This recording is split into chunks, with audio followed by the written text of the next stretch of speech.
Several months ago, I reported on the firing of a trio of high-ranking prison officials in connection with a series of sexual assaults in a southwestern Pennsylvania prison. Few news agencies took up the story, especially national ones. This was astounding, given the nature of the charges. Prison guards, both raping men and forcing others to sexually assault others on their very whim. Prison administrators turning a collective blind eye. Is this not news? Since that initial report, one prison guard, Harry Nicoletti, has been arrested and faces over 90 charges stemming from these events. According to the local DA, 11 other guards will be arrested on similar charges soon. When news first broke of the scandal, it forced some observers to recall ex-President George W. Bush, who, after the rise of the Abu Ghraib prison scandal in Iraq, pointed to Saddam Hussein's usage of the prison and particularly made note of his rape rooms.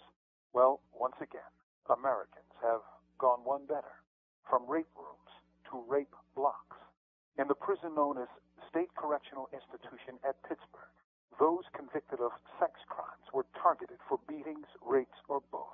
Sometimes by prisoners, sometimes by guards, sometimes by both. Boy, talk about corrections. Some men filed institutional grievances or prison complaints, which were invariably dismissed or simply ignored.